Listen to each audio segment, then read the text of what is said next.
Welcome, everyone. We're going to get started in about 2 minutes, actually 1 minute, and we'll get going. So thank you so much for joining us.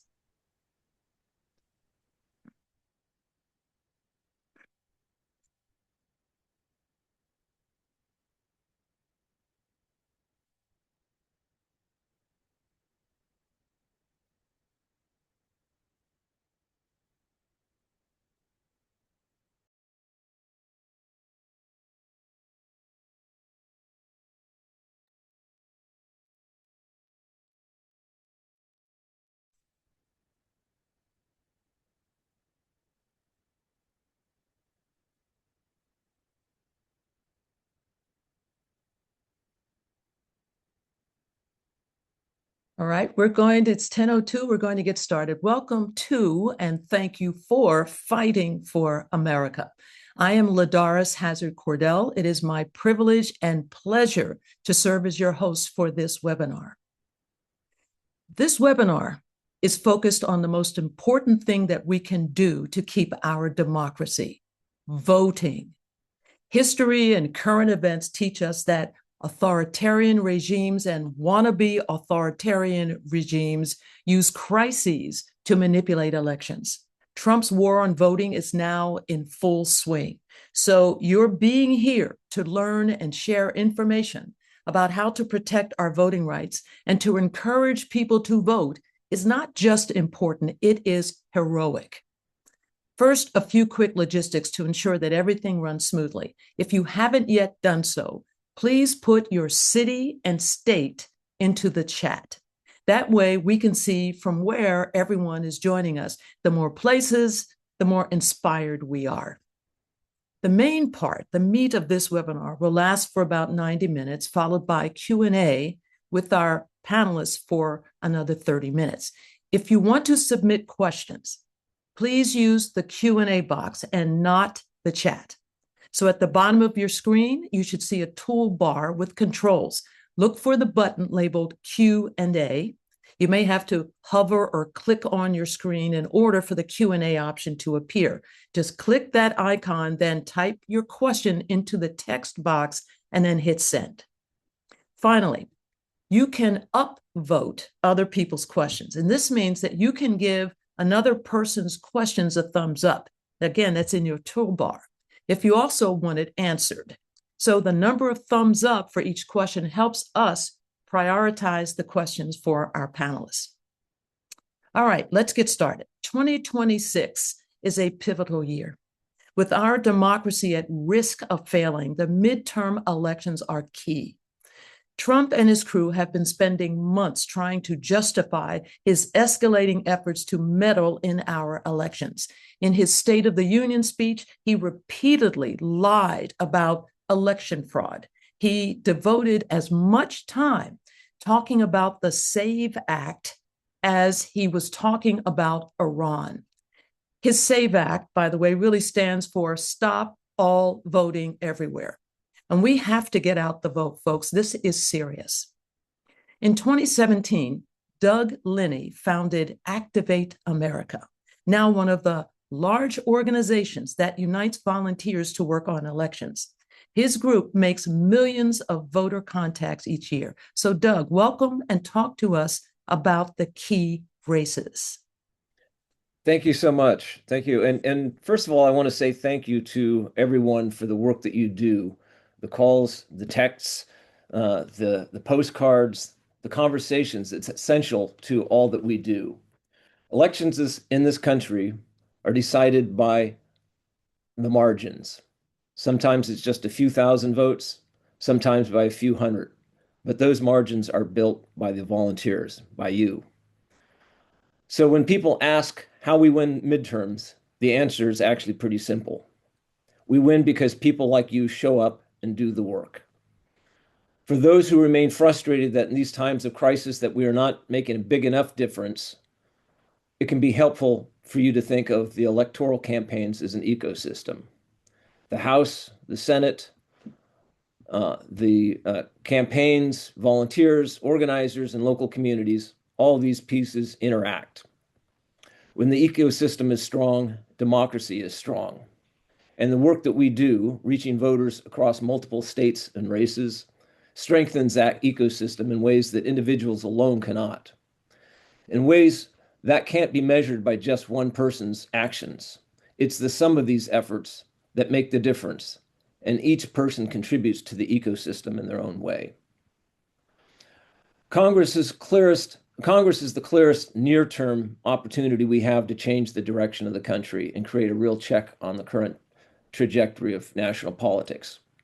House control often comes down to just a handful of districts, and in those districts, the margin of victory can be incredibly small, as we've seen. And that's where volunteer work matters most. The phone calls, the texts, the postcards, the voter conversations, the human interactions that we as volunteers bring to the race make a huge difference. These actions reach voters that might otherwise sit out the election. They remind people that their vote matters. They increase turnout just enough to change the outcome. In other words, the work you're doing isn't peripheral to these races, it's central to winning them. You and hundreds of others. It's an ecosystem. But rather than run through all the opportunities we have to flip through the countries, I want to take a few minutes just to focus on the California races, since most of you are from California. And you can see all the races on our website, activateamerica.vote. Go to our races, and you can see the House races. There's 29 House races that we've analyzed there on our website. Again, that's activateamerica.vote. Proposition 50 obviously upended everything from what we were thinking just a year ago, made California reduce the number of races that we had in California that were going to be toss-up races. And really, it's come down to two. But the good news is that just yesterday, Republican Congressman Darrell Issa from the 48th CD, which is the Riverside, San Diego area, was one of those races, and he announced that he's not running for re-election.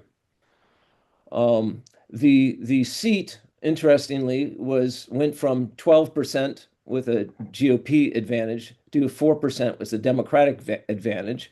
And if you watch, or understand kind of these registration things, generally speaking, it requires a significant Democratic registration advantage to make a safe, quote unquote, safe seat.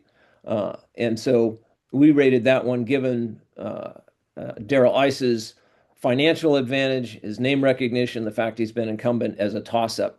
But now with him out of the race, it makes it much easier for us to take back. And obviously that hasn't been written yet. This is not a prediction. But when we look at the races, that's an important change. The other seat that we rated toss-up in California is the Valadeo seat. And I'll bet many of you have been involved in that in the past. We were able to flip it in 2018, and then it flipped back in 2020 to Valadeo. It was redistricted. It's always been this seat that's been elusive to us, despite the fact that it's had, I think it's a 9% Democratic registration advantage. Valadeo is well liked there. He's been in there for a long time. It's been very hard to get out. But that's in the Central Valley. We're still targeting that one. That's probably the most flippable race in California. And then also in California, due to Proposition 50, a number of the races in the 13th and other races are now becoming, safer Democratic races and ones that we don't have to worry about this time.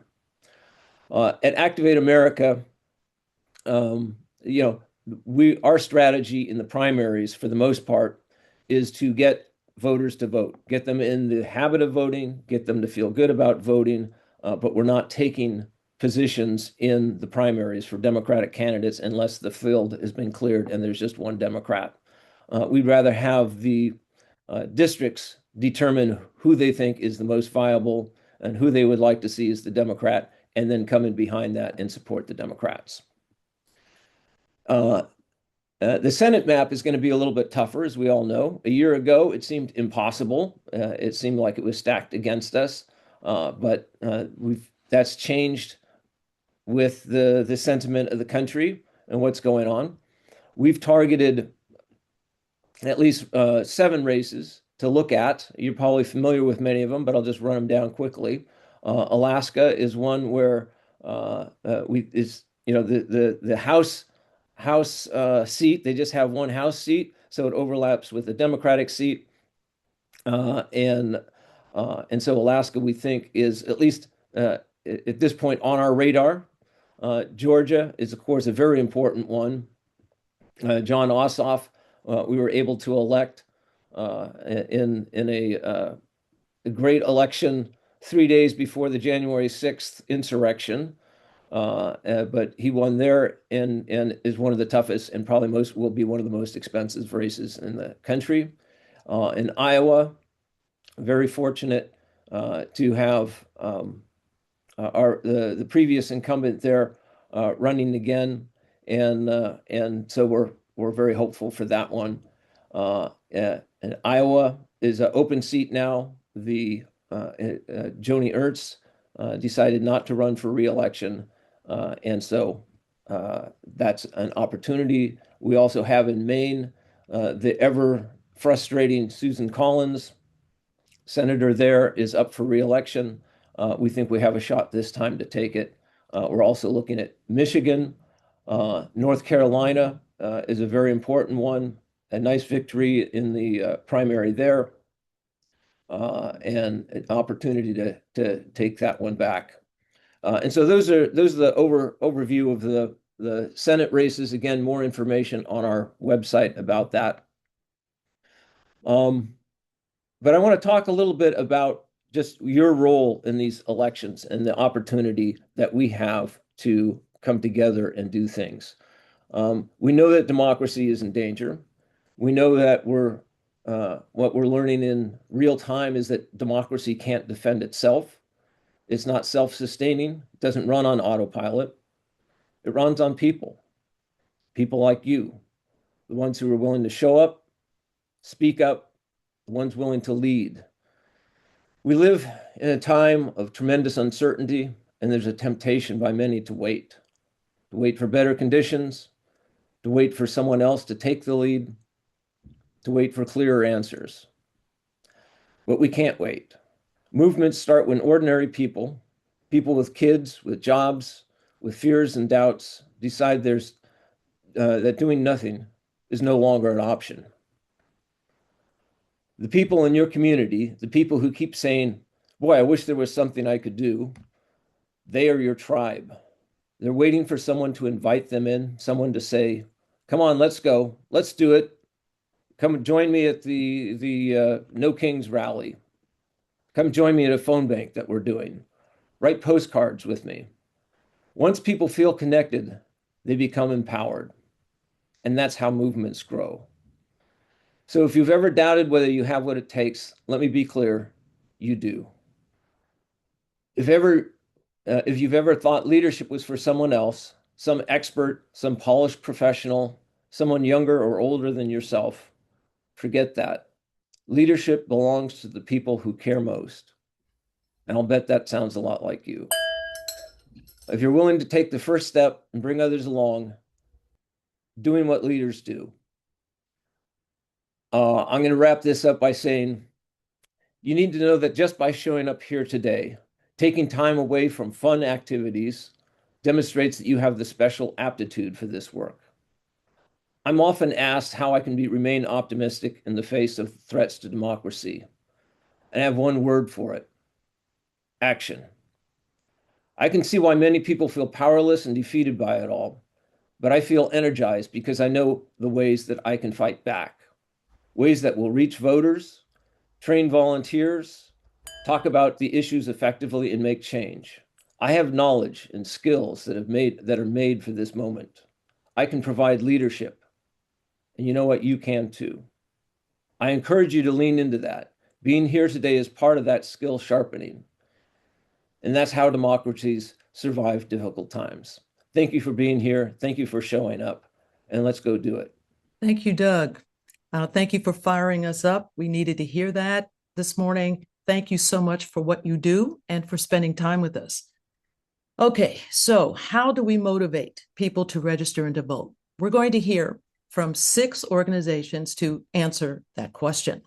First, a representative who's also a panelist from each of these organizations will take a minute, literally 60 seconds, to introduce their organization.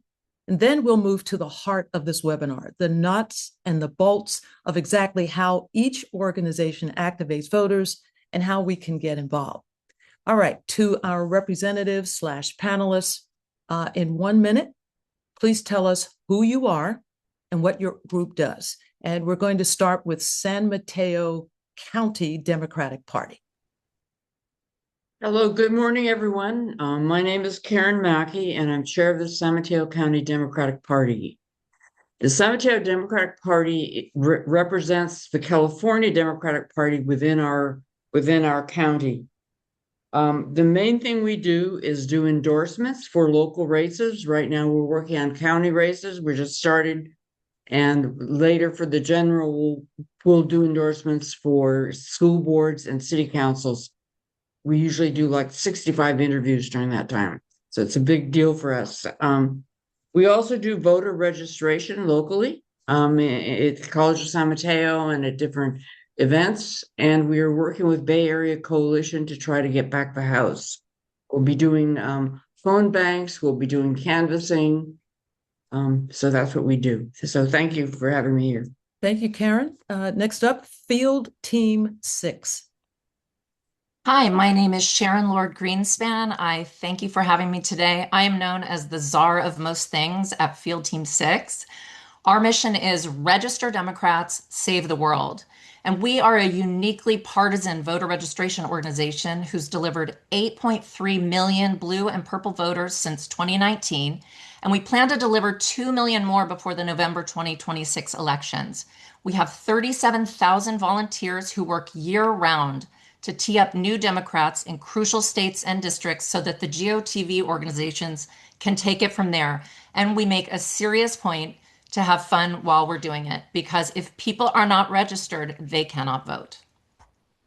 Thank you so much, Sharon. I love the energy from everyone. Let's keep it going. Activate America.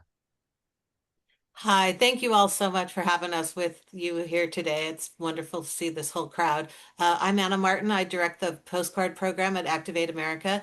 We are a partisan organization dedicated to electing Democrats, mostly to the House and Senate. We do work on some key other races, including right now redistricting in Virginia. So please join us if you're not yet doing anything for the redistricting election in Virginia, April 21st. We do postcards, we do phone banks, we do text programs, and then we do innovative kind of fun things that we can check out, like reaching out to young voters. We are both wholesale and retail shop, as we like to say, so individuals can come volunteer with us. We also supply big groups or big lists to groups like Indivisible chapters and others who want to have resources for doing postcarding and phone banking. So come check us out, activateamerica.vote. Thank you, Anna. Next up, States Win South Bay. Hi, everyone. I'm Maureen Sheehan. I'm from States Win South Bay, formerly known as Sister District. We're the local chapter of a national organization that works exclusively to elect Democrats to state legislatures. As we are all seeing, state legislatures are key to voting rights, standing up against ICE, and reproductive freedom. We do phone banking, fundraising, and we put the fun in fundraising. We write postcards, we canvass some years. We do all of this year in the key swing states. Come and join us, stateswinsouthbay.org. Thank you so much, Maureen. We now go to Swing Left Peninsula. Thank you, LaDoris. Thank you, Your Honor. And thank you to everybody who's joining. Really, really great that you're here. Really appreciate it. So I'm Dave Martinez. I'm one of the leadership team members here at Swing Left Peninsula. We're a local Swing Left chapter here in the San Francisco Peninsula. And our mission, actually our passion, is really to help you make a difference in close elections nationally. So that could be congressional elections, that could be Senate elections, that could be congressional elections, could be Supreme Court elections at the state level.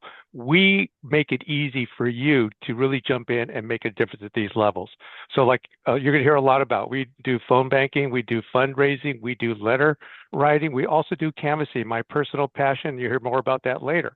But join us if you want to help either virtually or in person make a difference in close elections across the country. We're focused here in California. You heard Doug talking about the Central Valley.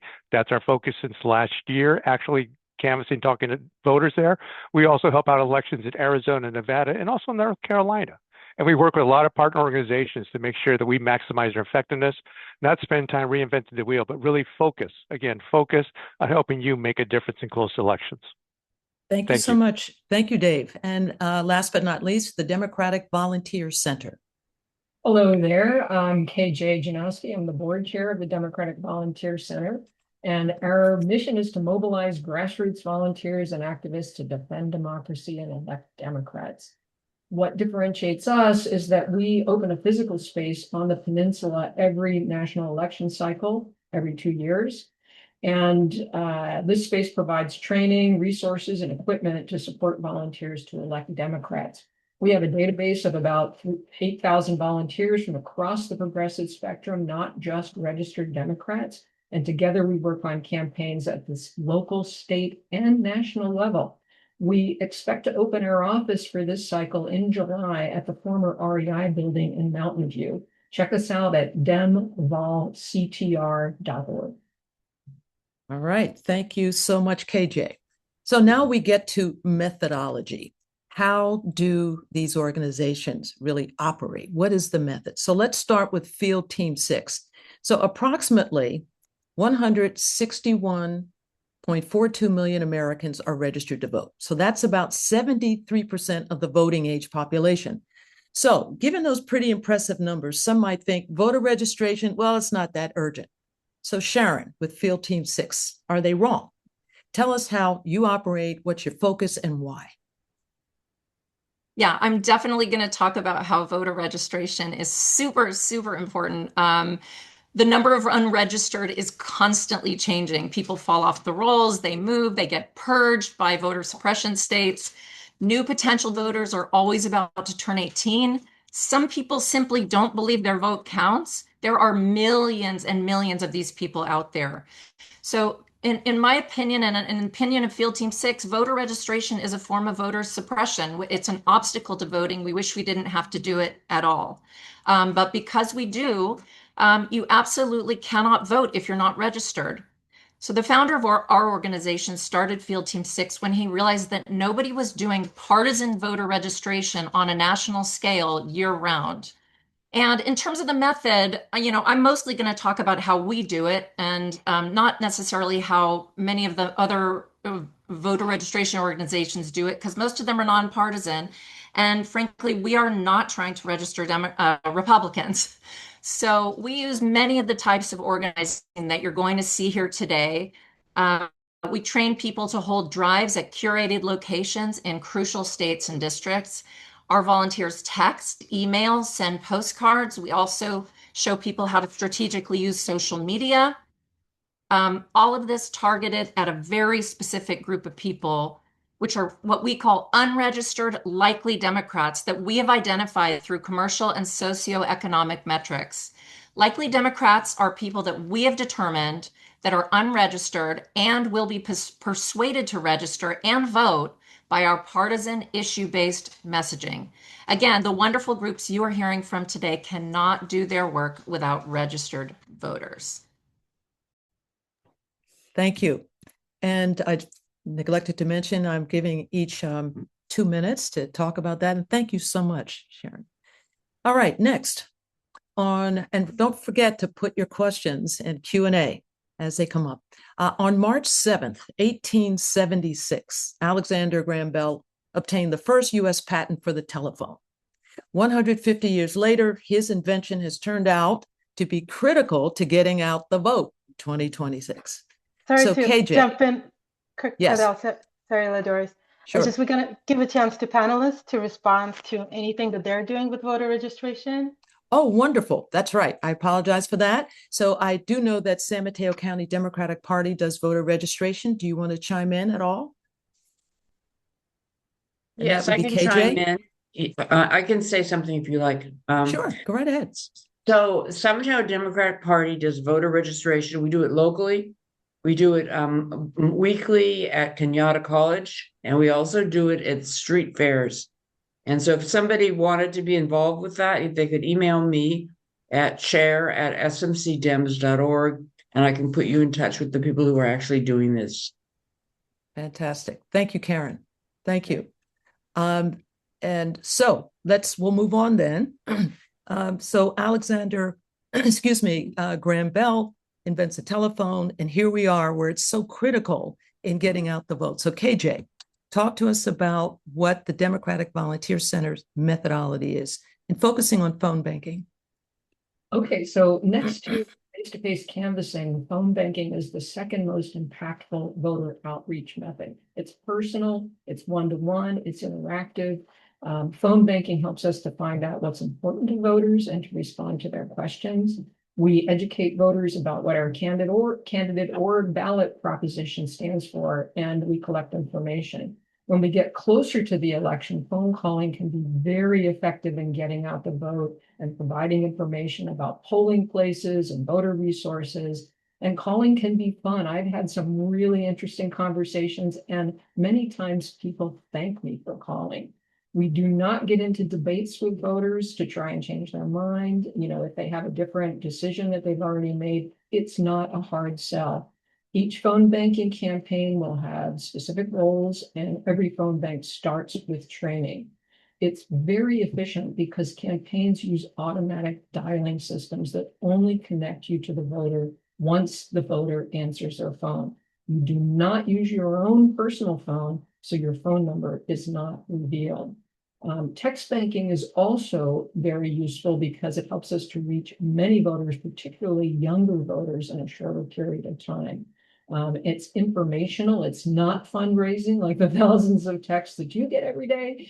We let people know about voter registration, how to find polling places, and simple information about what's at stake in a particular election.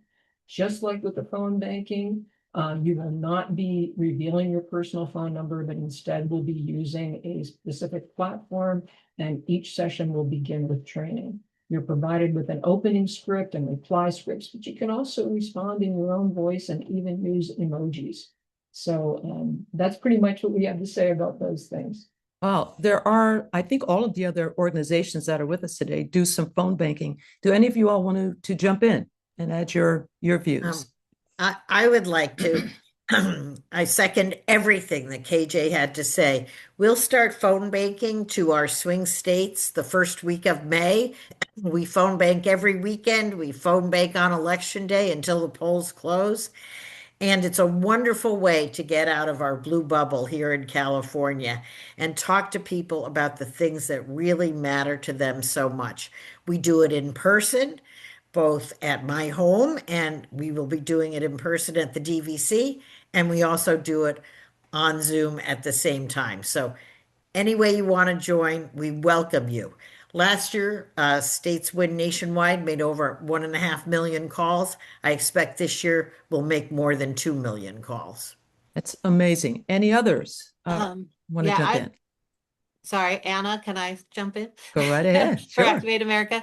Yeah, one of the things we like to say at Activate America is the best way to be an activist is whatever you're willing to do the most. And we really urge you to try something new this year. So, I mean, I run the postcard program. I love postcards, but if you've only done postcards, try making phone calls. At Activate America and these other organizations, we have great training to make it easy. And right now, there are crucial elections in April that can change November's election. 2 of them. One is for Wisconsin State Supreme Court on April 7th, and the other is the Virginia redistricting efforts. And we have phone banks for both those. You could just try it out. You could come to a training and not even make phone calls if you're not ready. But we encourage you to give it a try. We offer options for people to be on Zoom together or to make individual calls on your own time. And then finally, if you're interested in organizing a group, we can also set your group up to have its own phone bank. So Wow, Thanks for giving it a try. This is so helpful. Any other organization reps want to jump in on this one? Yeah, if I may, this is who's up? ladies Is first. that Dave? Go ahead, Dave. Okay, I'll just make this quick. So Sure. as part of Swing Lake Peninsula is part of the Bay Area Coalition, and we're running phone banks actually since last year, talking to congressional districts, some of the swing target districts that Doug was talking about across the country. And we're encouraging people to join whenever you can. You'll find them on our website.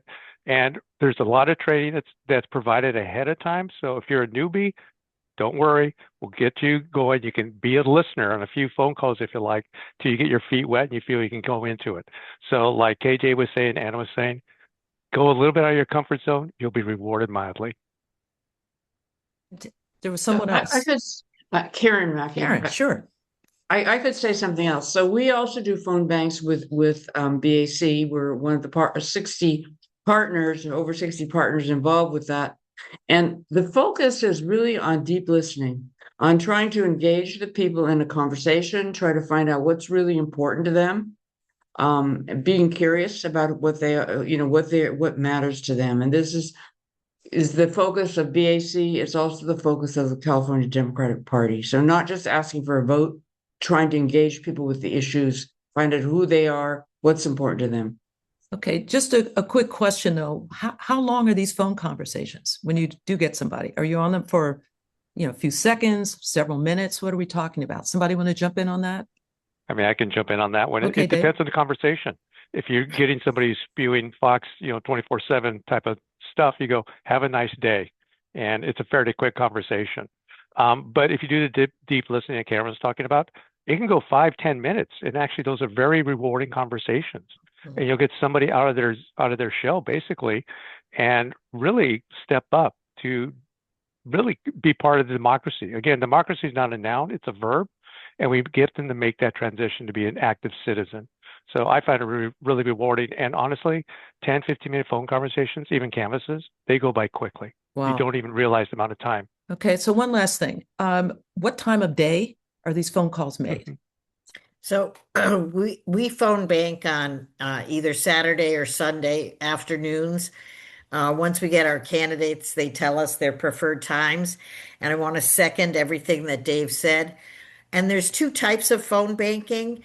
The phone banking we'll do from now to Labor Day, which is finding supporters and volunteers and undecided voters. And then the get out the vote phone banking, where we go back to people that we identified as supporters. That starts Labor Day and goes until the polls close. And one of the great things about States Win is all of our candidates must commit. Every undecided voter we find on the weekend gets a personal phone call or visit from the campaign during the following week. And that's how we turn undecideds into pro-Democrat voters. All right, I'm sure there are a lot more questions, and that's why we have the Q&A. Let's move on. Postcards. Postcards were invented in the early 1870s as a cheap way for soldiers to send messages home to family members from the battlefield during the Franco-Prussian War. So ironically, Activate America volunteers send postcards to Americans whose votes are literally under siege. So Anna, talk to us about postcard writing at a campaign. What do the postcards accomplish? What do you write? So go ahead, let us know. Yeah, thanks so much. And I love that you brought in the history, because one of the things I also like to tell people about is there are examples of postcards being sent to people, for example, because they didn't attend church and they're supposed to show up. There's all sorts of historical uses of postcards to encourage behavior, as well as to share news from one friend or family member to another. So what we really focus on, and what many organizations are doing these days, are handwritten postcards, personalized with handwriting and colored pens and underlying and highlighting key information. It really stands out and looks different than a mailer that is from pre-printed out. So that handwritten aspect gets you a glance, which is all we get. Our scripts are less than 50 words, because that's about how much somebody will absorb in really quick time, and also how long our writers are willing to handwrite something. That's also really important. And what postcards do is small but significant impact. The studies show a range, depending on how you focus your efforts and what kind of scripts you use of like 0.5% to sometimes up to 2%, but it's not a huge impact. So we really encourage people to think about this. And what we at Activate America do is we only work in very close races. If it's a safe seat for Democrats, there's no point in sending out a postcard. And if it's a safe seat for Republicans, there's no point in sending out a postcard. A postcard is not going to swing that far. Similarly, we don't write to Republicans. We write to Democrats who do not always vote.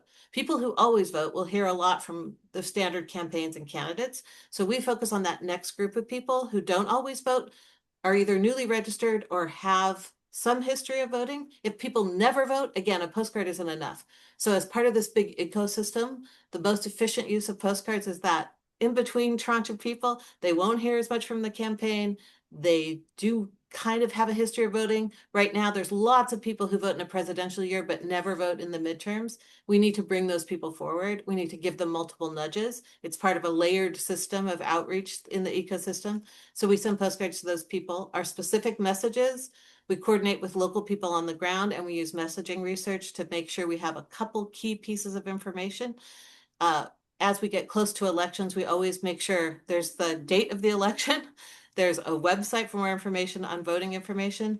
And then with the changing rules and voter suppression happening, we let people know like, hey, you need to bring an ID, or hey, did you know now you have to sign up for vote by mail every year, whereas in the past you were a permanent voter. So these are the kind of specific pieces of information we can send someone can take a glance. We've had canvassers show up and find out that people have a postcard on their fridge to remind them of something. That's kind of the dream. We do coordinate in every state. We work with local organizations to try to parse out what we can do versus what other people are doing. We don't want to inundate the same people who are going to hear from people 100 times. So we try to really use the data and use research to make the most impact possible with our postcards. And again, if you don't know where to start, it's an easy thing to start. If you're an introvert and you prefer not to call strangers, it's a very easy way to get into all of this. And we encourage people to do the most of whatever they're willing to do. That's fascinating. So who buys the postcards? And I know postage on postcards now, what is 61 cents for a postcard? In the 1960s, it was 3 cents. I mean, Yeah, really? it's going up, and different organizations do different things. At Activate America, we don't provide the postcards or the postage. So that is part of our volunteers sort of donation to the cause. You need to get your own postcards and stamps. We have ideas of places you can get them, including Maria's It's Blue Turn has some great postcards. And the variety of postcards we actually think is cool. Like people they're not always just the same looking postcard. There's a variety of things. There are organizations, if you can't afford to pay for your own postcards, who do provide them. I'm happy to share those resources. Right. Thank you. And there are organizations that have joined us today that do postcard writing too. So if any of you all want to jump in and talk to us, go right ahead. Maureen, you're shaking your head, nodding, I should say. I just want to recognize Maria, who does the postcards for Stateswood South Bay, as the queen, the empress of postcarding and writing letters. You can pick up postcards 24/7, 365 from Maria's porch. She always focuses on the key swing states and races. And if you like a more social aspect to it, she's got postcard parties you can sign up for too. So Maria, please put in the chat what people should do to find you. All right. Any others who do postcard writing? Sharon? Yeah, hi, Field Team 6. We also do postcard writing. As Anna mentioned, we always say that postcarding is a gateway drug to activism. It's a good way for introverts to get in, and also it's a nice social way to get together with other people. Field Team 6 also offers postcard writing as a way to register voters. And we do find that with the people we write to, because they're unregistered, they don't get a lot of mail and calls and texts and things from other groups. So we have this pretty good, like when we're writing to people for whom we do not have another form of contact, such as a cell phone or an email address, 1 in 3 people that we write to actually registers as a blue or purple voter. So our postcards tend to have a really strong impact. We're also really focused on low information people, because we're figuring if you're unregistered, you're probably not that into politics. And so we generally, our messaging is very focused on issues that are going to affect your day-to-day life, and why, registering and then voting matters. So we also offer, we have a training program for our postcards. We have people who hold virtual postcard parties. We have people who hold in-person ones. So also a very robust postcarding program. I'm bragging about it because I also run the postcarding program for Field Team 6. So like you, Anna, I'm partial to postcards and our wonderful volunteers who do it. So anyway, I'll put on the chat how you can get in touch with our postcarding specifically.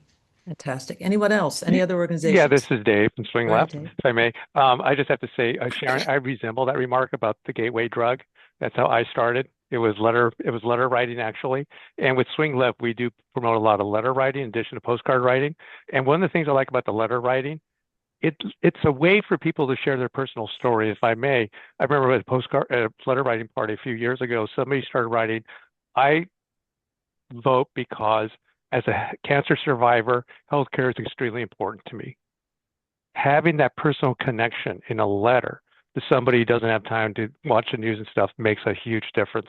And here I am, years later, I still remember that story. And I guarantee you the person who got that letter remembers it as well. So it's another way to go out and make that connection. You were talking about Bell, the old Ma Bell commercial, reach out and touch somebody. Letters and postcards do the same thing. And just, it's a way to get more involved if you don't have the time to phone bank, if you don't have time to go canvas. Wow. Thank you so much. We're going to move on to something else. And I'm just fascinated by all of this now. And thank you all so much for the information. All right. The first documented acts of canvassing occurred in the Roman Republic, where candidates for office would shake the hands of all eligible voters. There weren't that many eligible voters at that time. So by the 17th century, canvassing was standard practice in English elections, and it is standard practice here in America. So Dave Martinez with Swing Left Peninsula, what kinds of conversations actually move voters? Which ones don't? Talk to us about canvassing. You do. Oh, well, thank you for the introduction, and thank you for the history lesson. We were talking about Alexander Graham Bell, Napoleon III, and now we're talking about the Roman Republic before Julius Caesar and everybody else got involved and changed it. I've had some wonderful conversations canvassing and talked to other people. They have as well, and I like to look at different ways. I look at the numbers. I think KJ was saying phone banking is the second most impactful thing you can do. The first one is canvassing. And looking at CD13, the district is 90 minutes drive away from here, we had a data scientist look at the results, people who were canvassed or phone banked versus other touch points versus ones who weren't. And canvassing was about 11-ish, 12-ish percentage improvement in turnout. So that is significant. When you're talking elections, they're not a few percentage points. We're talking a few votes. Adam Gray in CD13, again, 90 minutes away, won by 187 votes out of 200,000 counting. Now, we can say who's counting, right, basically, but that was very close. And you think about the people who canvassed and made a difference in that turnout. And the conversations we're having, I can't remember who said it earlier, right now, they are definitely listening conversations. And we have the opportunity to talk to people who say basically, nobody listens to what I have to say, or they come only knocking on my door every 2 years because they want my vote. Right now is the opportunity. We've been doing this since last summer to talk to voters and say, what is the big issue you got in the Adam Gray district? How can Congressman Adam Gray help you? And we close a lot of our canvases with a little thing like this, that's their constituent services number for Adam Gray. And we say, if you got something you think he can help you with, please call him. We say operators standing by, and they literally are. And every time we go in and canvass, they have a big spike in calls the following Monday, dozens of calls coming in because we follow up. So empowering people to know they have a voice, they make a difference. And the other thing is I look at it personally, the people who canvass, a lot of times are way out of their comfort zone. And I go back to Prop 50, LaDoris, and I had a number of canvassers. I remember standing on a bench in San Mateo Central Park and asking people, there was like 60 people canvass on Prop 50. How many people, this is their first time canvassing? Over 2/3 of people, their hands were up. And I said, of those, how many people are nervous? All the hands stayed up. And I just said, just give yourself 3 doors, 3 conversations, see how it goes. They all came back, everybody with big smiles, and to a person who said, I'd do this again. And I asked them why. And they said, because I felt like I was making a difference. And newsflash, they were making a difference. And again, it was like 64% plus was a turnout. So much for that the regime said, you know, we're not going to contest the vote because it was such a big margin. That's the type of turnout we need to have. Like I said, Adam Gray won by 187 votes. That's going to be too close for comfort this next election cycle. We just need to blow it out of the water. And canvassing is the most effective way to do it. And as part of Swing Left Peninsula, we offer training. In fact, this afternoon, I'll be at Maria's doing some listening training. You know, how to have these conversations, how to listen to people, how to listen, not to lecture. And the other thing, closing the loop, a lot of times we're talking to households, we always ask, is there anybody else in the household who feels the same way you do about what's going on in the country, who isn't registered to vote? And we tell people to be prepared, you know, at all times to register people to vote. And I've used this QR code, this little flyer several times to register teenagers and, you know, kids in their 20s to register to vote. So always be prepared to have that conversation, and you will make a difference. And we'll make it easy for you.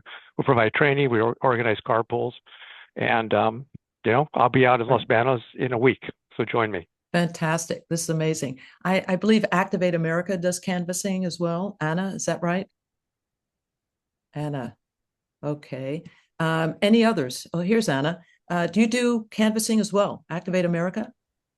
Yeah, my apologies. That's all right. We actually refer people to other canvases that we sort of review and make sure that we have information that'll be a good experience, but we don't run our own canvases because we don't have that kind of infrastructure on the ground in many of our districts. So we really encourage people to do it. It's super important for all the reasons Dave and others have said. I'm not a natural canvasser, but I've had a great experience at talking to people, especially if you live in a swing district, please do it. Or if you can get to one, it's really worthwhile.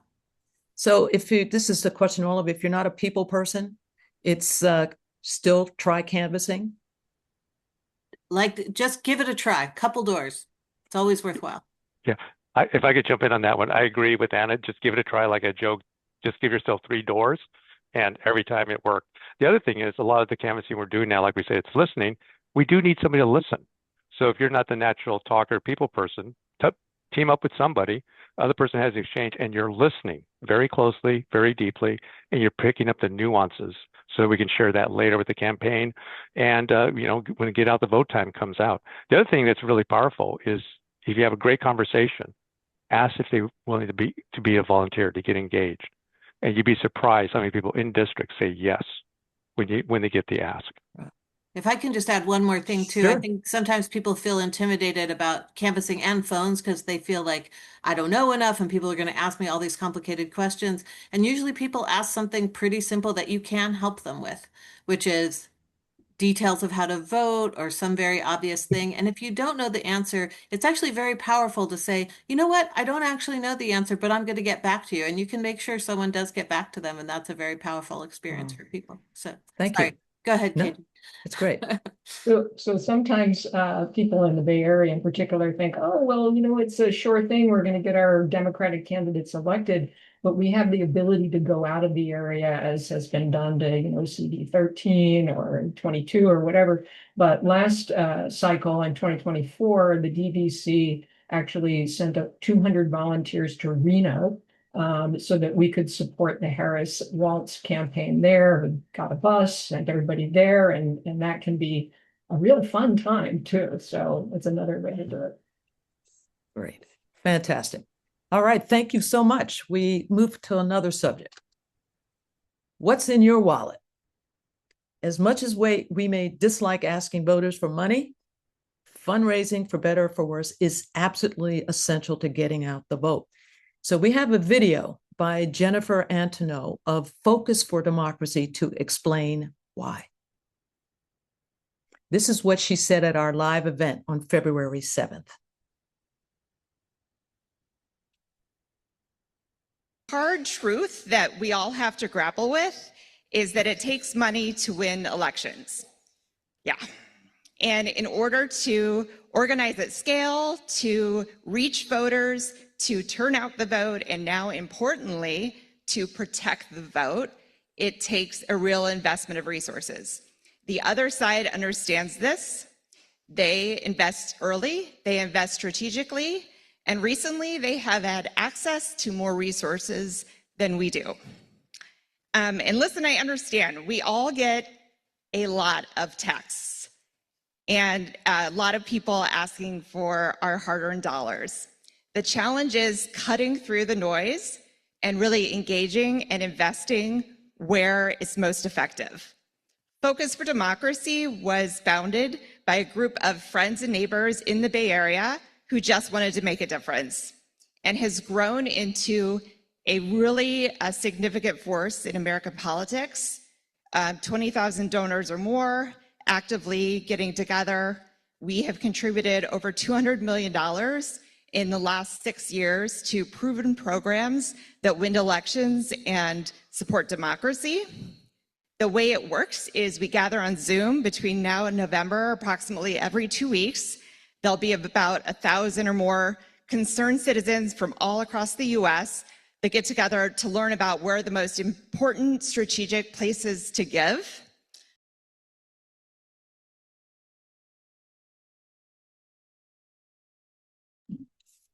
I'm going to put this question out to any one of our groups that wants to answer. Specifically, States Win South Bay. I know Maureen, you engage in the fundraising. San Mateo County Democratic Party fundraise. Karen can talk about it. So what are some of the do's and don'ts when asking people for money? And if you don't have a lot of money, someone isn't wealthy but wants to contribute to fundraising efforts, what can they do? So you can contribute money. No donation is too small. That's what's really great about state legislative races. Every single dollar counts. $10,000 can make a huge difference, whereas $10,000 in a national race is nothing. And if you don't want to or cannot donate money, we at States Win, we need people who cook and bake and come and help set up our Putting the Fun in fundraiser events. There are so many ways to help. This year, the last weekend in March 28th and 29th, our Michigan State Senate candidate, Darren Camilleri, he's running for re-election. We helped him get elected 4 years ago. He's going to be here in the Bay Area. He'll be at No Kings in the morning at the Moore Park headquarters of the Santa Clara County Democratic Party.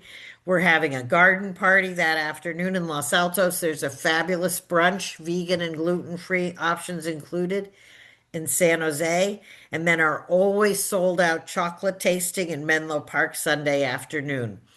So any donation is welcome. Time and money are both equally valuable in these cases. We donate through Act Blue. Every dollar, every penny you donate goes directly to the candidate. Volunteers provide everything we need for the fundraisers. There's no middle people. Last summer, we had a candidate from Virginia.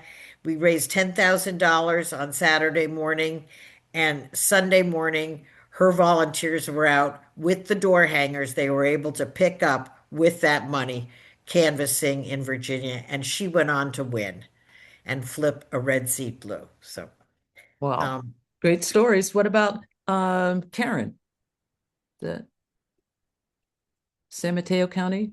We usually have events for fundraising. So we have recently we had a luncheon at the Democratic Convention, and we had a fall fundraiser last November, and we'll do something similar in June, and probably another one after that. Anyone else want to add anything about fundraising? This is Dave, Swing Left. Okay, Dave. Yeah, for Swing Left, we do more targeted fundraising, for like specific candidates. And we actually have a fundraiser going right now for CD 22.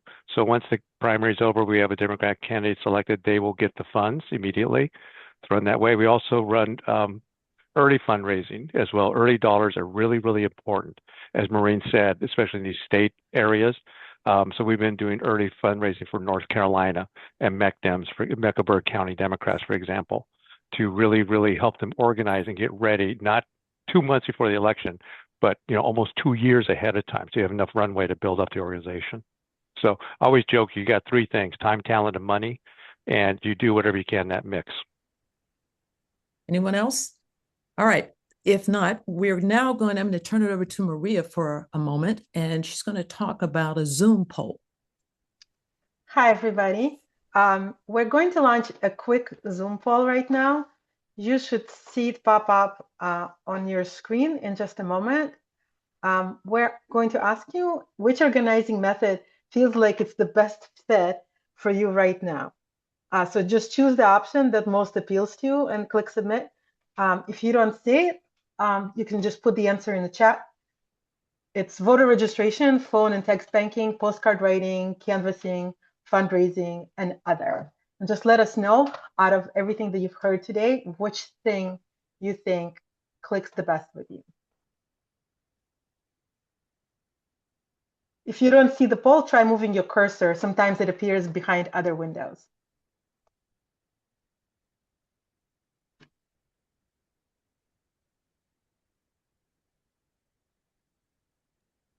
Just leave it open for about 10 more seconds. Let's see those two animals. Don't be shy. Don't be shy, everybody. We've got great information here. It's actually fun to see them all change a little bit as everybody's putting in their input. All right, we're going to end the poll. So you should be able to see, not surprisingly, postcard writing is the one that many people have selected. That is obviously something that everybody can do from their home, but I'm sure I speak for all of our panelists saying, please consider doing some other methods. You might find that even though they appear to a little intimidating, you might enjoy them more than anything else. Thank you. LaDoris, back to you. Thank you, Maria.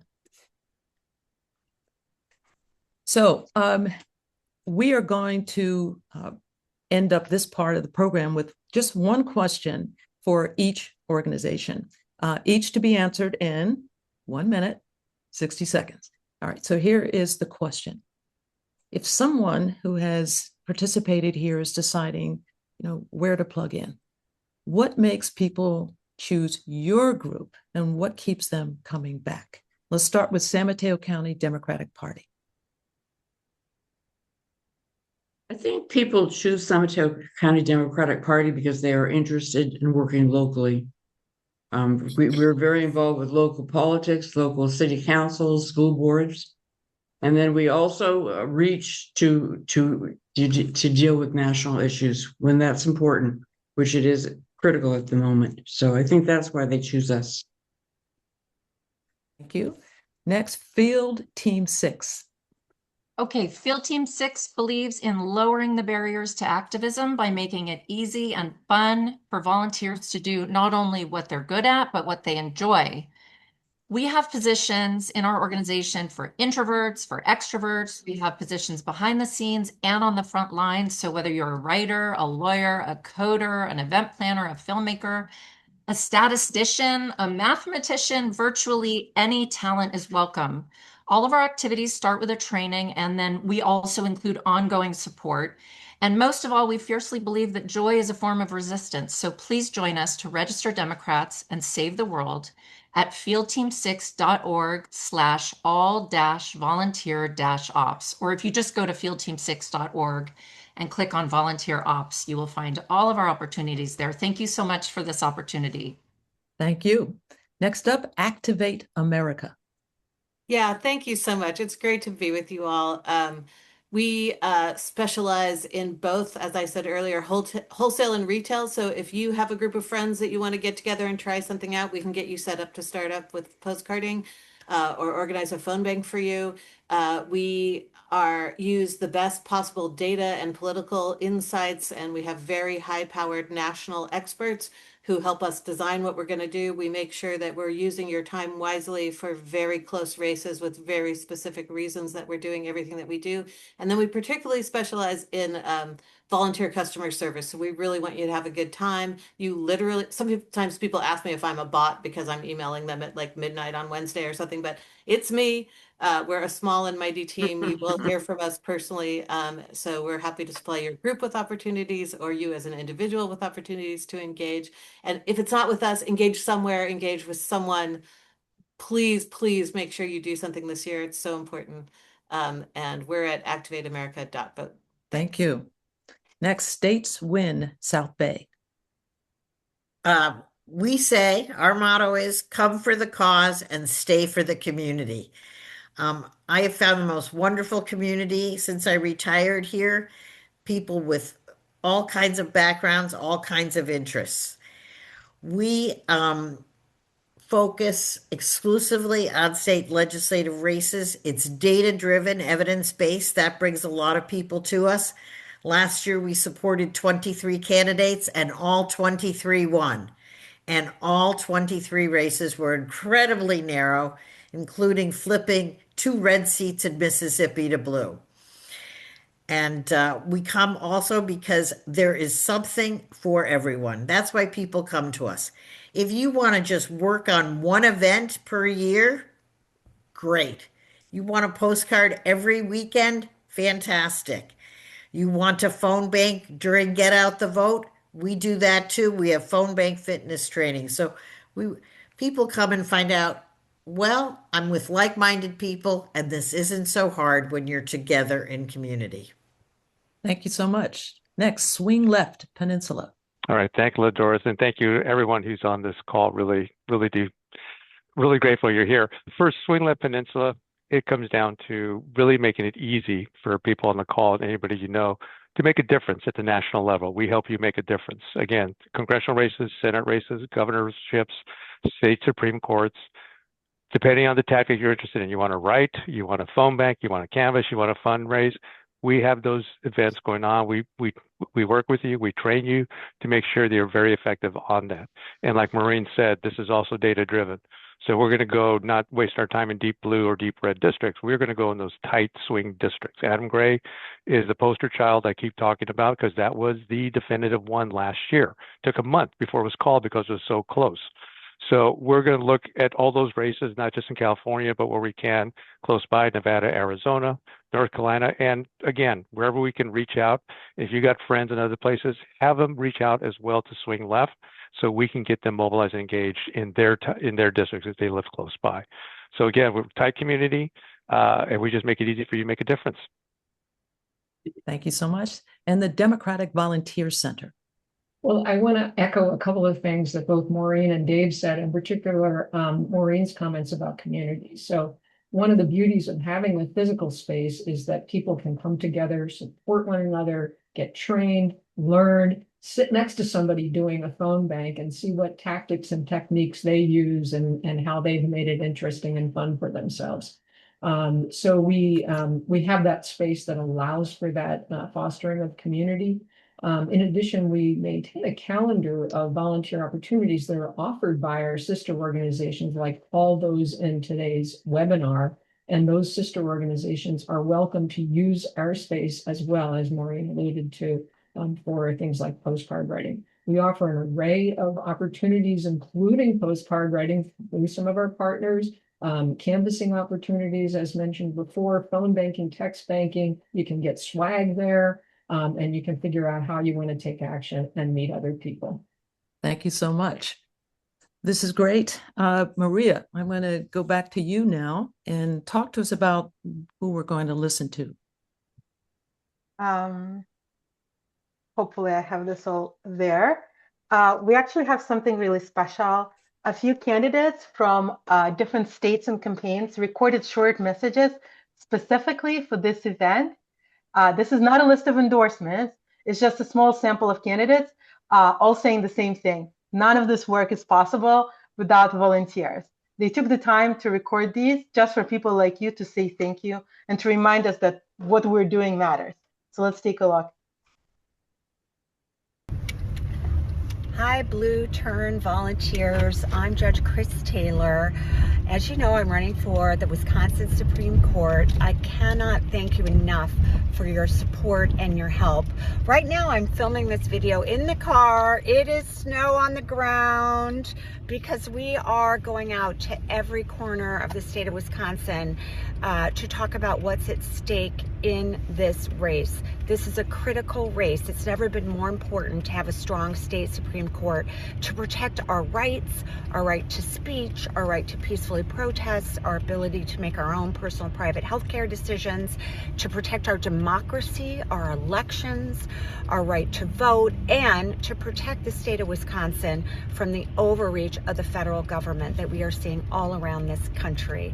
Your help and your efforts in helping us turn out the vote is so important and critical in making sure that here in Wisconsin we send a message to the whole country that we are going to stand up for our fundamental rights and freedoms, our democracy, and we are going to resist this overreach of the federal government. So thank you all so much. Onward we go to victory. We can do this together.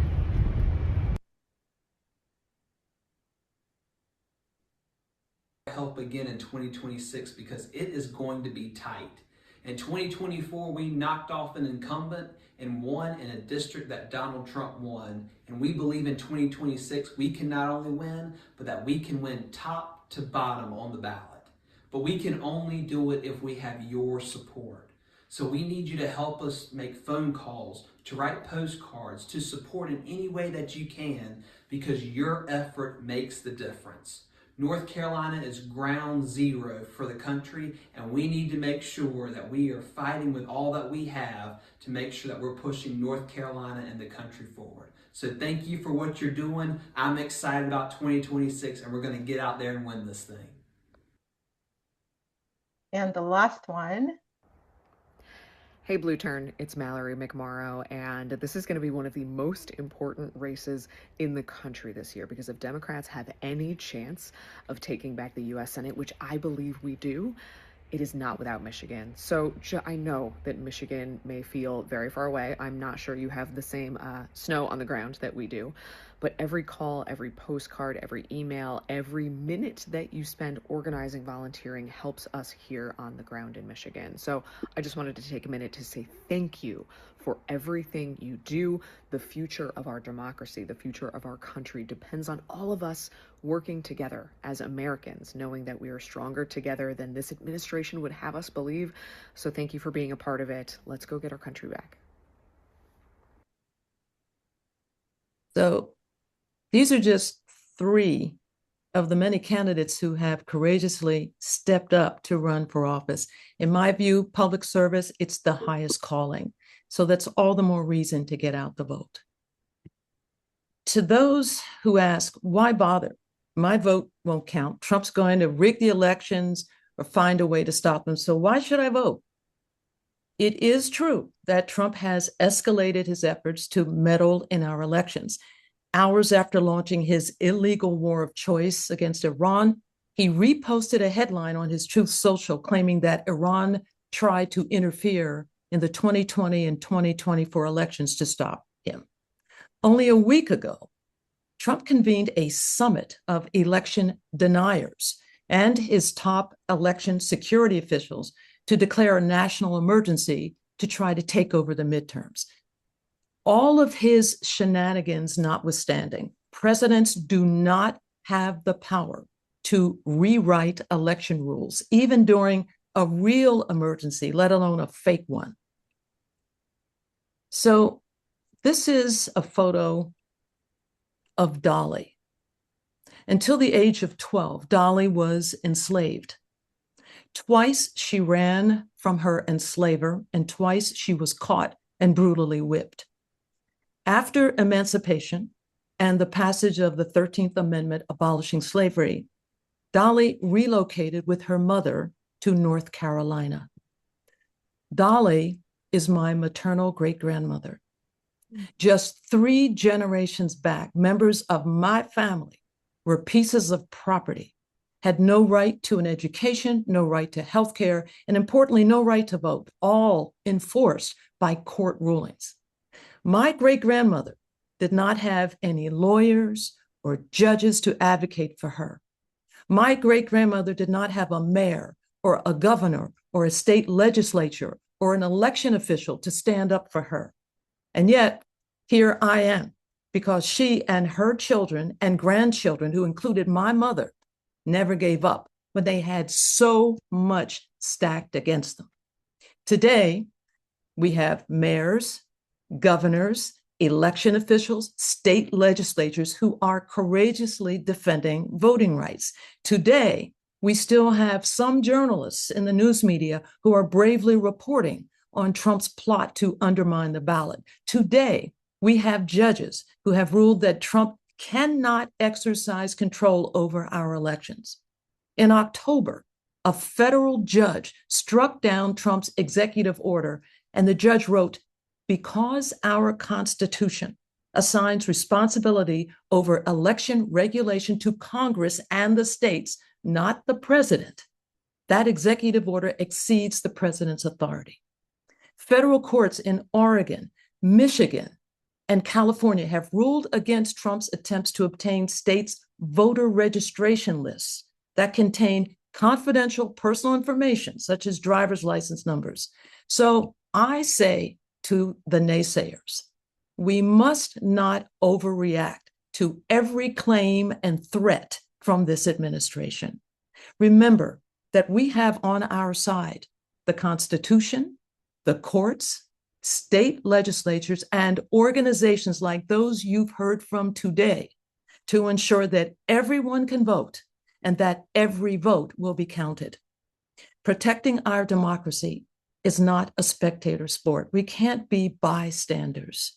So volunteer to canvass, phone bank, fundraise, register to vote, send postcards. Do it for those who came before us.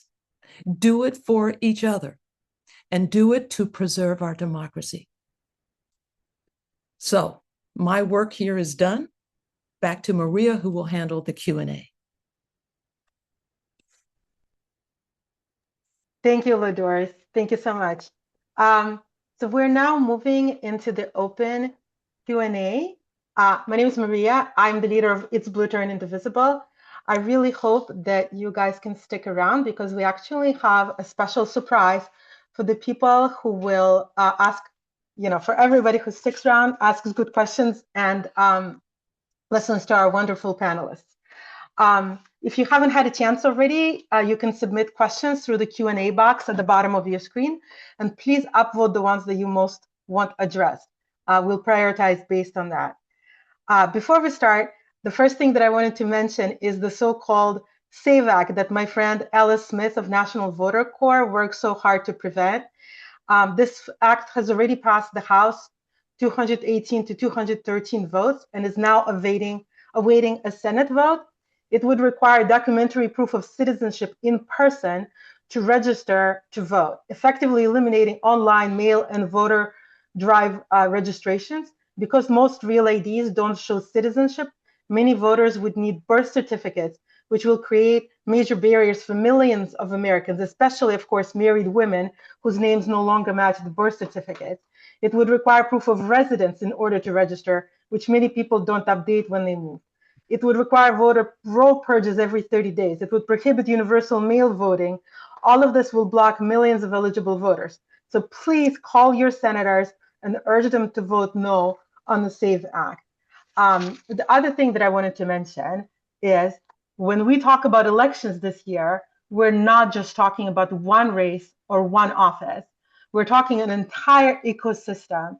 If 2024 showed us anything, 2025 and 2026, is that the other side is perfectly happy to use every lever of power it holds. Of course, in the House, the path is the clearest. 2026 Senate map is brutal, but we must try it. Then, of course, there are states, governor races. Right now, Republicans control the majority of state legislative chambers in the country. Those state houses and senates draw congressional maps, legislative maps. They decide whether abortion is accessible or criminalized, whether trans kids are protected or targeted, whether public schools are funded or starved. State Supreme Courts are just as important and are almost always overlooked. Then there's the layer that is actually often neglected when people think about national elections. For a long time, many people think, well, I only care about the president, maybe senator, who cares about school board or city council? Well, the right wing never thought that way. They invested in every school board, every county commission, every water district.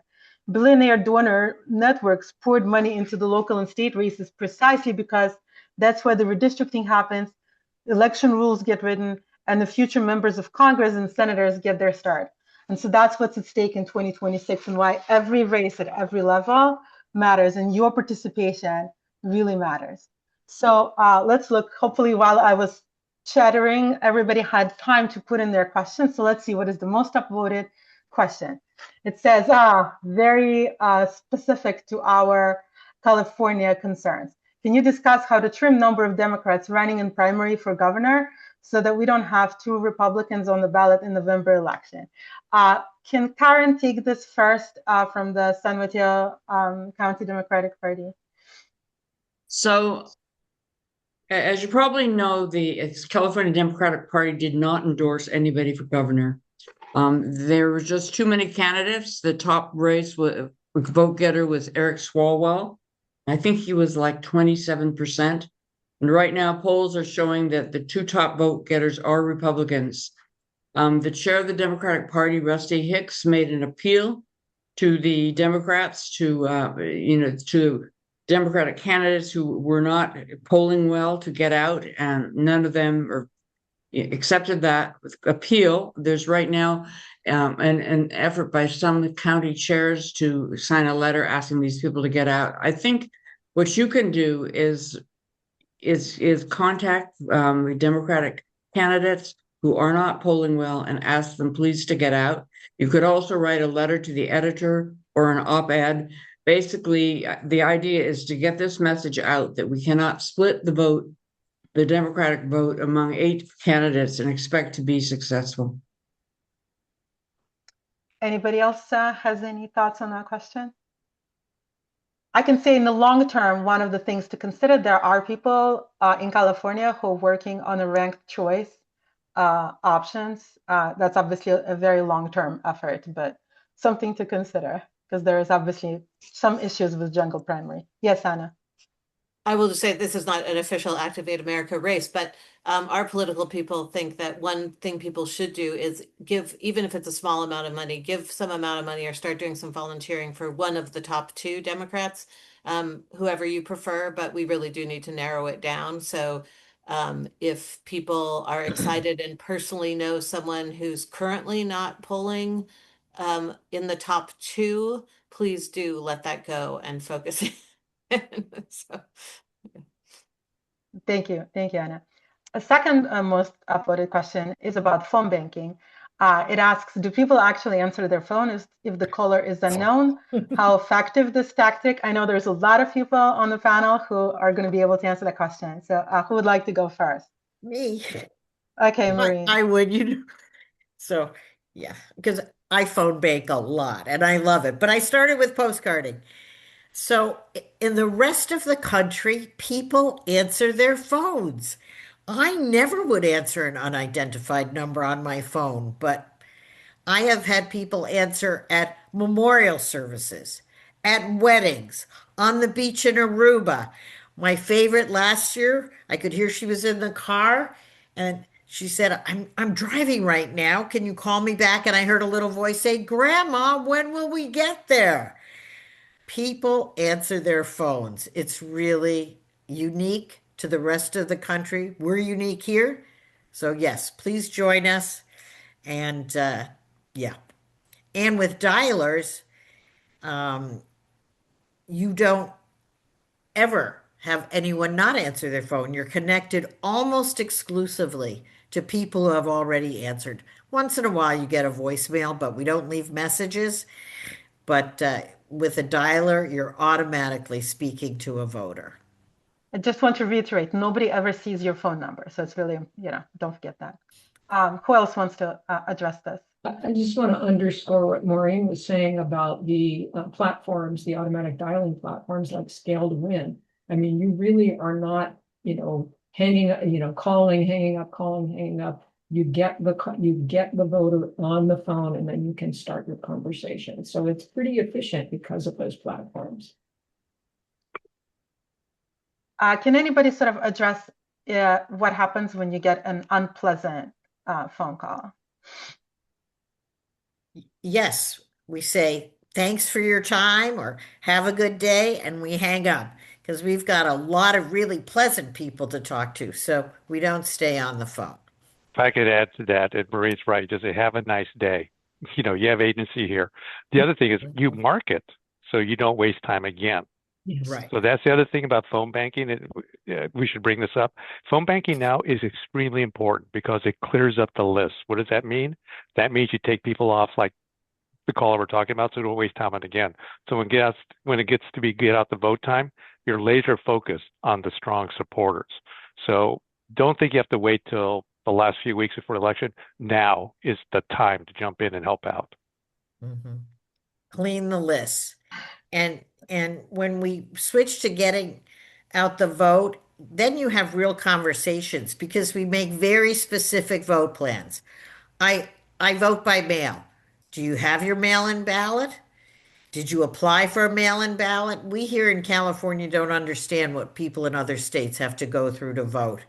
They have to apply. They might have to have a doctor's note to get a mail-in ballot. It is really shocking. And we help everyone get their vote counted, however it's in person or by mail. So critical in these tight races.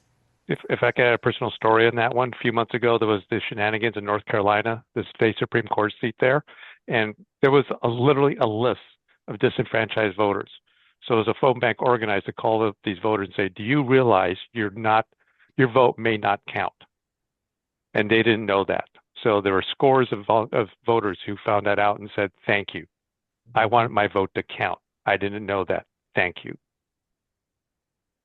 If I can just add, I mean, the data updating is super, super important here. And so if people are not familiar with that, like the data gets refreshed between phone banks. So for example, if someone's telling you they're really sick of getting phone calls, you can tell them, if you vote, we will stop calling you. And that's actually true. Because that data gets updated. And then I have one of those great stories too, where I was talking to someone who said she had gone down to vote and been told that she had already voted and they wouldn't let her vote. So she didn't know what to do. And I was able to connect her to a resource and really, close that loop. So it's really, you can have lots of hangups and lots of boring phone calls, and then you get that one that you'll remember all your life. So fantastic. Which of the representatives on the Zoom is focusing on motivating and registering voters of color? Did we already lose Field Team 6? Yeah, she had to go. She Yeah. unfortunately had to go and pick up somebody from the airport. So I can talk a little bit about it because personally I did a lot of work with Field Team 6 and I had weekly postcard parties at my place. Not as grand scale as yours, Maria, but I did that. And when I actually began to try to understand how they were selecting the likely voters. And so while they didn't divulge their entire model, I believe that some of their model about likely Democratic registrants does engage the idea of voters of color. I don't know that they're actually saying, hey, we're going only after voters of color. The other thing I want to mention about phone banking is that I was speaking to a woman on phone bank who divulged to me that she says, I'm a Black woman. I organize all my friends and, we're going to get out the vote on Prop 50. I'm going to organize my community, whatever groups she had, some of which were related to her church and some of which were just her social group. So sometimes the phone banking can actually plug into these communities of influence. I just want to chime in that, first of all due credit to the African-American Democratic Bloc, which tends to have a higher vote percentage than other ethnic groups. So But we do, at Activate America, we don't focus specifically on race, ethnicity, or age, but because we tend to reach out to infrequent voters, we do tend to get more people of color and younger people because they just don't vote as often in our population. And I want to put in a plug to Reclaim Our Vote, which is a great nonpartisan group, but they focus on people of color in key districts and key states, do fantastic work. I love referring people to them. So I put it in the chat and somebody else put that in the chat. So 3 votes for Reclaim Our Vote. And another one that I wanted to mention is Black Voters Matter. They do a lot of text banking. That's what I know the most for. I think they also do phone banking and other things, but I don't know. Yeah, I've text banking with them too, really powerful. Yeah. Yeah, and another organization doesn't focus on Black Americans, but focuses on people of color is Arizona Native Democrats, which is a fantastic organization that does a lot of really important outreach. Native Americans vote Democratic like 97% or something. It is very like one of the core Democratic groups. And I'll also just name Voto Latino, which hires local organizers and really focuses on key races as well. We love working with them. We Great.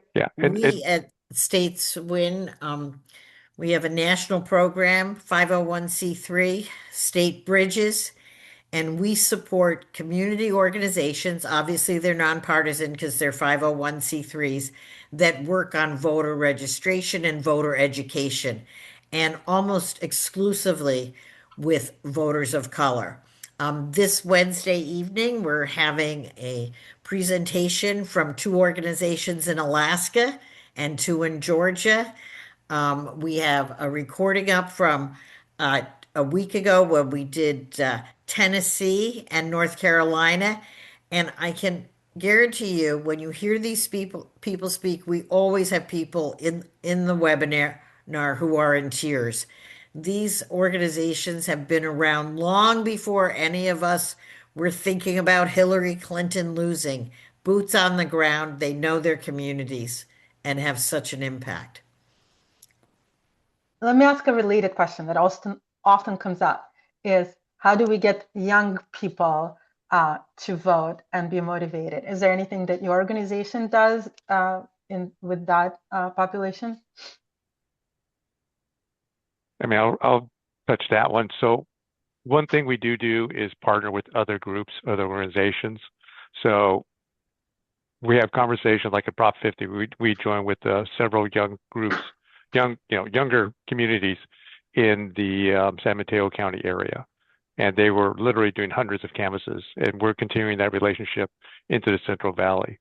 So, we're talking earlier about communities of color. Any group that wants to have support to do phone banking, canvassing, postcard writing, letter writing, we're happy to partner with them. So that's kind of our model. We're here to support, and we're also trying to engage more. And I got to say, with all the walkouts that have been happening by the high school students in the last 6 weeks, it is incredible the amount of energy out there. And I've personally gotten a few outreaches from high school seniors saying, how can we do more? So we're here to support them as they do it. And very, very excitingly, I don't want to give anything away because it's early conversations, we have several high school organizers in the Central Valley expressing exactly that, trying to start their own local groups, like an individual or something like that, to organize themselves so they can take part in some of the activities we're talking about. I'll just say we do, where we have data and local input, we do sometimes segment by age our postcarding scripts and lists to sort of get messaging out that is more interesting. There's some interesting studies showing out that young people think postcards are kind of retro cool. A lot of them have never seen them before, so they actually get some kind of attention. It's like, what is this? And we do love to work with young organizers about throwing parties, doing the art to decorate their own postcards. There's lots of ways for even middle school kids to get involved. If you know kids who are interested in that kind of activism, very happy to get them going on that. And unfortunately, Doug had to leave, but Doug is working on other more creative outreach ways. It's a new initiative that we're focusing on, Activate America. We've tested out some social media stuff and other stuff, and we're always looking at new ways to reach out, particularly to young voters. So we'll announce new campaigns as we get those going. Awesome. That's great. So the San Mateo County Democratic Party has 10 clubs, and one of them is the Asian American Club, and this club mainly has younger members. And when we were trying to pass Prop 50, they did canvassing, they did rallies, they were very active in what they did and in pulling in other people. Thank you, Karen. All right, let's look at the other question. Another question. This one is challenging. Trump is attempting many mechanisms to force states with weak or compromised legislatures and governors to do targeted purges of voter rolls. This is tied up in court, but we have seen Supreme Court give surprise presence to Trump at the last minute. Which organizations would be ready to tackle the problem should stealth last-minute voting roll purges happen in these states? Is there anything we can do in other states to help? The first thing I just want to address, and just the organization that was mentioned before, Reclaim Our Vote, the reason it's called Reclaim Our Vote is one of the focuses is on writing to people who may have been purged from the rolls and asking them to check if they have been purged and re-register. So I just wanted to put that in as one of the first answers. Anybody else? I'll just say that this is such a complicated issue. It's really important. We don't want to scare people too early. So it's important not to tell people like, wow, you should go check. You might lose your ability to vote. So we want to pay attention, but not be too out ahead. We don't think that the SAVE Act will pass at Activate America. And we don't, that doesn't mean there won't be voter suppression and different problems. So the solution to all the problems that are cropping up is for people to get information early, if they can vote early, to vote early, if they can, and have an accessible way to vote by mail, that they should vote by mail. We don't want to leave everything to same day counts. Everybody should be thinking about, and we're putting into our scripts, the post office is no longer guaranteeing that they will postmark things the day that you mail them. So we are moving up deadlines for people to mail their mail-in ballots, and all of our communications should do that. And I'm sure all the organizations are on this, but I think we'll all stand ready to do massive amounts of particularly phone calling and texting if there are last minute changes. There is a lag time built into postcards that, depending on the timing, and what happened in Texas, like even referring people to the website wasn't up to date with the information that the voters actually needed to vote. So having texting and calling and same day information available to people to help them, and just conveying to everyone that, it's really worth trying, and that the bigger turnout we have, the more we're able to overcome all these suppression efforts. So, yeah.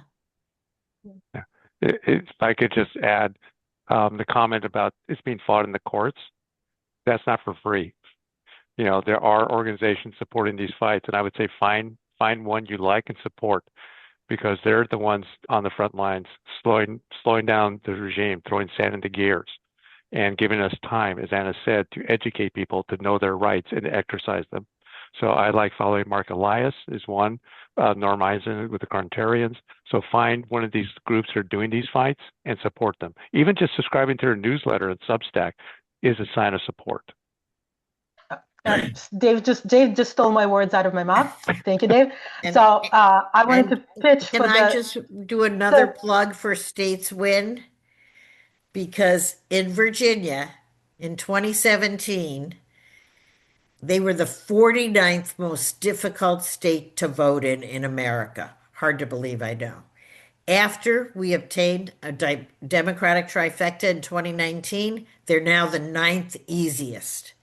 And that's what happens when you turn state legislatures blue.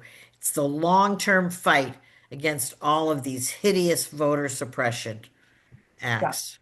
Yeah. And I can see that Tom in chat put in the link because I wanted to mention Democracy Docket. That's Mark Elias that Dave mentioned. They're fighting that in the courts. I think they have 30 or more court cases specifically related to this issue right now. So definitely need some support. So thank you for doing that, Tom. Let's see. I heard on KQED News that the ballot measure to require voters bring ID to vote in person will be on the November ballot. Can you confirm this? This is regarding the California voter ID measure. Karen, do you want to take that one as well? I don't have any information about that one. Maybe somebody else does. I can comment on that one. I think it did get enough signatures to pass. I don't know if they've been certified to have enough, but the likelihood is it will be on the ballot. So this could be a mini replay of Prop 50, what we did there. So I look at it as an opportunity, and again, my passion is canvassing, to do like we did in Prop 50. We got our canvassers out early in their neighborhoods, walking their dogs, meeting their neighbors, educating them about this, and making sure, this doesn't pass. I don't think it will, but we need to put in the effort. Yeah, and I'll just clarify. My understanding is that the signatures aren't certified yet, but Yeah. It does seem likely. And another educational point will be, this does not mean that you need ID this year. This is a ballot measure for the future. And like Dave said, obviously we need to discourage it. It's there's no evidence that this is needed to certify the vote. It's just a get out the vote plan for Republicans. So. Yeah, and I know there's been some individual chapters that put out some information, fact sheets, like the myth of the need for voter ID. So if you're interested in some of that, we could make that maybe a follow-up, Maria, so that people can start educating their friends and neighbors. And I think it's the November ballot in California it's being targeted for. Yeah. Yeah, it is. And I put a link in the chat for everybody from a League of Women Voters with information about this ballot measure. Great. Thank you, KJ. Let's see, phone banking. Another question about phone banking, which I love because that means people are curious. Can you avoid having the same person get multiple calls from your organization? Well, that's one of the beauties of what Dave was talking about earlier, where when you're making these calls and you get somebody, you're logging, spoke to them, here's what they, you're basically answering a very short survey about them. And so that gets fed back into the database, and it really helps that. It means we can avoid that problem. I will just say, I just wanted to say that a lot of people think that they're getting the phone call from the same organization, but they're actually getting a phone call from a related or similarly sounding organization. And that is actually very hard to control. You just, like, if one of the people that you call tells you this, you can say, like, I'm sorry, there are many organizations who are trying to get out the vote. So just say, if you don't want to be on the list, just let us know. And that's all really kind of you can do on that. Is this where I remind people of the Will Rogers joke? I'm not a member of any organized political party. I'm a Democrat.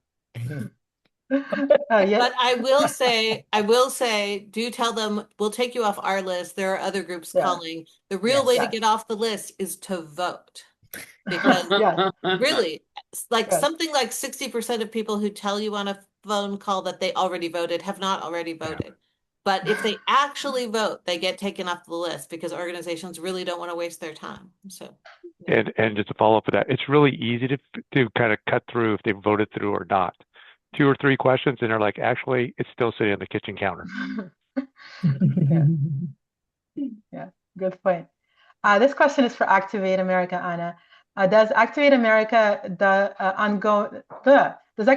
do ongoing district-specific testing on the effectiveness or ineffectiveness of the messaging on its postcards? We are not a research shop, so we don't run our own research. Even though it's hard to believe because of the millions and millions and millions of postcards we get out, we actually are only a very small staff. So what we do is build on the research of many brilliant other people. We particularly use the research of the Analyst Institute, which does the highest quality, combines data from multiple randomized controlled trials in the progressive space. One of the challenges is they don't want to share their results outside the progressive space, so I can't show you all their data. But we use they both certify studies and they combine data from multiple studies. Then we use messaging research available from other firms. Another thing to remember is that candidates in the party have a lot more money than we do. So when they're using messaging in their public information, we're allowed to borrow that. We can't coordinate with them behind the scenes, but we can use their public data. So sometimes, when we're doing some really boring thing about credit card companies or something, that's a specific message that's going out to a specific group of people, and we have data behind that from someone else, but we don't run our own messaging research in-house. Thank you. KJ, did you want to adjust this to, okay, sorry, just as DVC is going to answer. Okay, this is a question from Alice about whether we make it clear not to use flag stamps or dog stamps. I have not heard about the dog stamps. Flags I have. So this is sort of related to, I think, mostly postcards and letter writing, is when you use imagery on your letter and postcard writing, you have to be really careful. You should never assume that people that you're writing to share your specific beliefs or cultural background. And I think about the flags was we've gotten that guidance before as well. There are some communities for which American flag can be a little triggering, although hopefully it's changing nowadays with a lot of the resistance reclaiming the American flag, and things like pigs and monkeys and apparently dogs, didn't know that one, for different cultures could be more offensive than for the others. So just be careful when you put any kind of imagery in your materials. Anybody wants to address this? I mean, I will just say, I've heard these anecdotes also. There's not actual big research showing that most people notice that, especially around stamps. And I think an American flag stamp is so ubiquitous, like it's so widespread that I don't think that many people will notice, be like, oh, wow, you used an American flag stamp, because most stamps have American flags. So if you've mailed a bunch of postcards with American flags, I would not worry about that. Yeah, don't overthink it. But just, when you start, just think about, could this be something that maybe other people will find offensive or scary? I will say there was a hilarious, related, slightly different story about someone using art, beautiful art postcards that included some things that had some nudity on them, and that created quite a controversy, even though it was very tasteful. So I do discourage that in particular. Yeah, good. Yeah, good, a good idea. So this question from Jim: how can a person find their organizations local to their location to find contacts, postcarding activities, and so forth? Anybody want to take that on? Mobilize is a good place to start. Put in your zip code and you'll get all these activities coming up. And I think all of us here on this panel, we use Mobilize. We have events, virtual, live. So do that. And it's a great place to find a community you can plug into. Or go to the URLs that Maria put in the chat as well to find us. We're here. Well, most of us, I think, are local here in the Bay Area. Bay Area Coalition also has a lot of information about canvassing and phone banking on their website, bayareacoalition.org. And I will put in the plug for Indivisible. Indivisible has more chapters than any other organization that is fighting the Trump regime.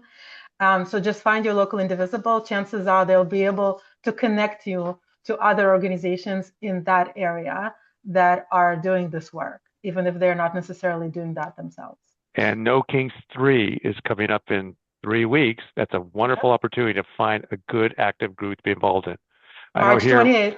March 28th, mid-morning to mid-afternoon, something you'll find it. But drive up and down El Camino on the peninsula here, you'll find it. Yeah, absolutely.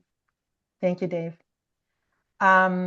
Field Team 6, the person from Field Team 6 left. Let's see if we can address the question. It says, among the people that you convinced to register, what percentage registers Republicans? And how do you choose people for your outreach so that you can avoid getting Republicans? Anybody want to take it on? How do we do our work and avoid tipping the scale to the party that we don't want to tip it to? Well, I was curious about this as well. So I looked for the Field Team 6 impact report from 2024, and they don't specifically, as far as I can recall, and Dave, maybe you remember this, but they don't specifically say X percent did register Republican, but they do have data on 24% of the people that were reached registered as Democrats or they were blue or purple independent. And I think 2/3 of those actually voted. So it did have an impact democratically, but I didn't see the data on how many registered Republican. Yeah, I think the number is fairly low because there's a lot of back end data science that goes on. You got a lot of lists, you're merging together, you're looking for things like, what magazines in the old days, what magazine subscriptions do you have, things like that. But talking to like the Adam Gray campaign the other weekend, they do the homework to make sure we're targeting likely supporters. And organizations like Vote Forward, I think Activate America as well, do the same. you're coming up with a list that is likely supporters. And I will say it is one of the challenges of voter registration, though, because you don't have Right. as much data. We write to people who are registered, and they're registered as Democrats or independents with other data showing that they are modeled to lean left. Like, for example, we'll look at independents and take out everybody who lives with someone registered as a Republican, just to be on the safe side. There are states where you don't get your data out with a party affiliation. And in that case, we do use modeling from other data supported by the local America Votes tables, which is a whole nother topic, America Votes. But anyway, so there are data ways to control for that. But the nice thing about writing people to who are already registered is you have a little bit stronger guarantee that you're going to get someone to vote who is registered in the party that you're interested in. But of course, registering new people is also super important. But it's just it is a challenge in the data. Yeah. And I know, especially for younger people, independent Yeah. is the highest group that's registering. So even though they're going to vote, the way we like them to on the panel, they're registering as independent. Well, one of the challenges, right, is independents now represent a huge range from the far left to the very far right. So again, but knowing that you have really high quality data people involved is super important. Yeah. So the upside, although it's really more downside of all of us being online, is that organizations have a lot more data on all of us than ever before. And so there's just a lot of different ways looking at what you put like on Facebook, that all goes into a database somewhere, what songs you listen to on Spotify and so forth. And there are all these correlations that organizations can run, which put, like a different score on how likely you are to vote Democrat and Republican. They actually are surprisingly accurate. But of course, there's no guarantee, as we will see probably this year, some of the Republican organizations will try to get the vote out among what they believe to be their demographic, and they will turn out to be wrong. But and likewise. Yes, but we try to do our best, right? Like based on the knowledge that we have, and it tends to be pretty good. Right. And likewise, they use the same data to suppress the vote of voters they don't want. So we have to be aware of that. Yes, for sure. A perennial question: how do we convert postcarders to phone banking or canvassing? Who wants to take that one on? I mean, my comment is just give it a try. Prop 50, we tried that. And like I said, some people tagged along. There were, I won't say the third wheel, but they were the third person in a duet. And they really enjoyed it. And they tried it. And halfway through, they said, I'll give it a go. I'll do it myself. So I would ask whoever asked the question, people who likewise have the same question, you don't realize you're capable of doing it until you do it. I mean, that sounds a little trite, but it is true. And I've seen that time and time again. And I was just in Patterson last Saturday, and I saw somebody I remember from last year who was extremely nervous canvassing and was out there teaching somebody how to use the mobile app and everything, giving them the messaging. And I was just beside myself with the transformation I saw. So I'm sharing that story because I've seen it more than once.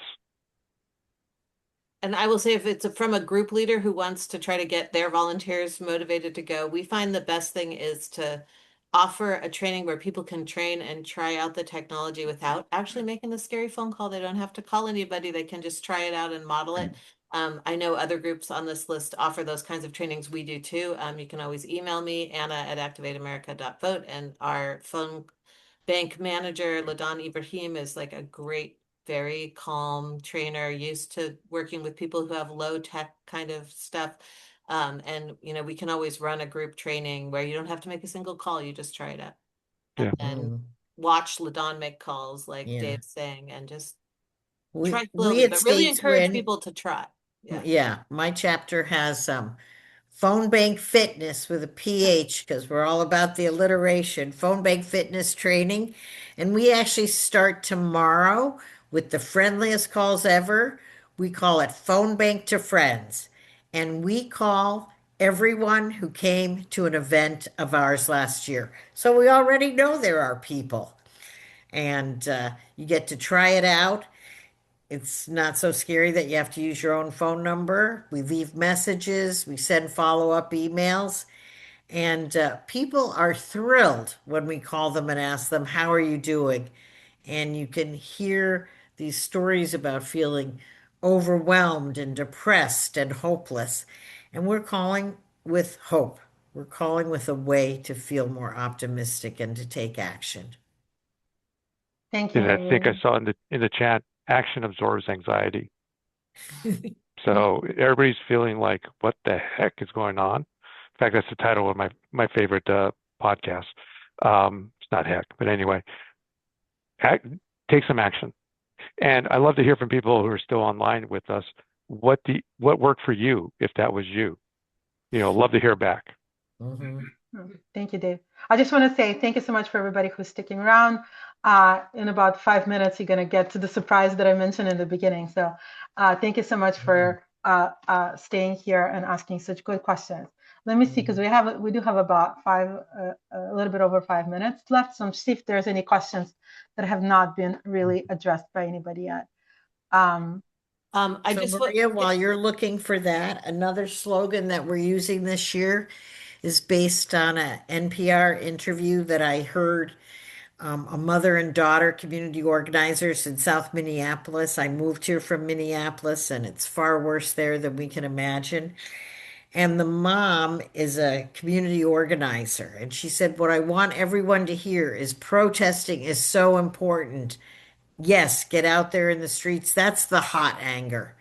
And then it's time to turn hot anger into cold anger." And that's what I tell my community organizations. Protest, but then you got a phone call, raise money, postcard. You've got to do the cold anger if we're going to win this fight in the long run. Interesting. Thank you, Maureen, for sharing. One of the questions that I think is a good one to address are there any strategies to use social media outlets to talk to voters? Is that something that you guys have thought about or done? I can answer that. Not that Swing Left has done that, but we're partnering with other groups. I mean, one group is Feel Good Action. It's a fairly small group, but they're punching above their weight, using social media to really target younger voters. And they work with kind of organizations on the ground to amplify their voice if they're focused on voter registration and kind of the messaging behind that. So they are totally targeted with the social media. They have a network of influencers, and the results they're showing, because they can track from engagement all the way to the register and party affiliation, things like that. And they can see how effective their programs are and continue with the ones that are effective and kind of tone down the ones that aren't. Yeah, and just briefly, part of this new youth-focused outreach that Activate America, we're just raising the money and getting going right now on it. We'll have a social media contact. We have tried some in the past. It's very hard to get around the rules and the algorithms, so that, to make sure we're not just all talking to each other, but we're actually reaching out to this other group of people. So it is one of those things where we feel like it's a little bit harder for volunteers and more of a professional level data team that has to get involved. But I also know Field Team 6 and other groups do training on sort of how to use your own social media, and we need it all, right? So yeah. Let me ask you a question about that. Another one was sort of something that might come up. Is there any outreach that can be done by people who are more comfortable in Spanish than English? We do have, not at the moment, but we will have, and always at some point in the cycle do have Spanish language postcards. We've done Chinese. There are other languages that you particularly are good at writing in. Please do email me. We sometimes have small, very specific, interesting lists in other languages, especially in California, where people can request voting information in languages like Vietnamese or Chinese. But we will have Spanish postcards closer to the fall. I know for like canvassing and phone banking, we have Spanish scripts for different campaigns. Please, if you are bilingual, you speak Spanish, or as Anna said, other languages like Punjab, please connect with us. There is a whole population that is underconnected, undercommunicated with, because we have that language barrier. Thank you, Por Dave. favor, por favor. I want to take a minute before you show us your surprise to thank you so much, Maria, for organizing this. And thank you, LaDoris, for that wonderful history-inspired trip through activism through the ages. And thanks to all my fellow panelists. This was really, really terrific. Thank you, Maureen. So I'm going to ask you one last question for everybody. Some of you have already addressed it, but maybe you can think of something else. Just wanted to ask, what's kind of one of the moments that really convinced you that this work matters? Let's start with Dave. Oh, it's like asking me to pick my favorite child. I'm going to cheat, I'm going to have two. One, I remember talking to a young father, big guy, two young kids, asked them canvassing, went through my intro and everything. He goes, "We don't vote here." Tell me more. It turned out he was a convicted felon. And I was like, well, you're here in your doorway talking to me. Did you know in California, as long as you're not incarcerated, you can register to vote. You can vote. And the look on his face was just the stress level and a sense of joy just came from him. It looked at his two kids, and he basically said, "I have a voice in their future." That touched me. Yeah. Karen, why do you feel like it's important this work matters? So when I was canvassing once, I spoke to a woman, she answered the door and she said her husband had just died. And so I thought, well, there's no point trying to talk her into voting. She's got bigger things on her mind. And so I just encouraged her to talk about her husband. And then after a while, she said, "Well, where do you live?" And I said, "The Bay Area." And then I said, "We need a seat at the table." And I think that I probably did reach her, but I started with where she was. Makes sense. Thank you, Karen. Maureen? I'm like Dave. I don't know. You have like 1 minute. Okay. I think it was last year. There's many moments, but we had a teenager. We thought she was a teenager, young adult, phone banking with us. And one Saturday, she said, "I won't be able to phone bank next Saturday. I have to go to my 8th grade graduation." It turned out she was 14 and phone banked religiously. We also had the oldest volunteer in the Stateswood Nation, 98 years old, preparing postcard packets for our sister chapter in Garlic City, Gilroy. So it made me realize activism is for everyone. And yes, it can provide so much hope. AJ? I think for me, well, first of all, I'm personally motivated because of everything that's going on, but the inspirational things for me have been, having friends do postcard writing with me and then getting them along that revolution, that evolution, using that gateway drug, if you will, to then get them involved in phone banking and taking more baby steps to canvassing, and some cases just starting their own little postcarding parties. So I think that ripple effect is what is really inspiring. Anna? I have some great phone bank and canvassing stories, but since I'm here as the postcard director, I'll say I get so much inspiration from the amazing volunteers. And one story that really sticks with me is a woman who was finishing the list that her sister had ordered before her sister died of COVID. And she needed some help with the details of following up. And an additional part of her story was her husband was a Trump voter who, as she said, didn't know what those stamps he was buying were for. So she's one of those ones who really sticks with me and was very moving to be in touch with her. And, I'm moved and inspired by all of you. And I feel like volunteering also strengthens our own muscles to stand up and fight as needed. And so I really appreciate everybody here. Thank you, everybody. Well, we're coming up on time, so I wanted to close us out with something brief. As you saw, several candidates recorded short messages specifically for this event, and I would like to play one more for us to end on. Hey everybody, it's Mandela Barnes. I'm running to become the next governor of the great state of Wisconsin. I want to thank you all for everything that you do. All the hard work is truly appreciated. Now, I got my start in organizing, and I know just how difficult, but how essential that work is as well. So I just want to say how much I appreciate everything that you're doing, because on my very first campaign, my organizing director, he sat us down and he said that there's no such thing as voter apathy, just bad organizing. And that's why each and every one of you is going to make the difference come this November.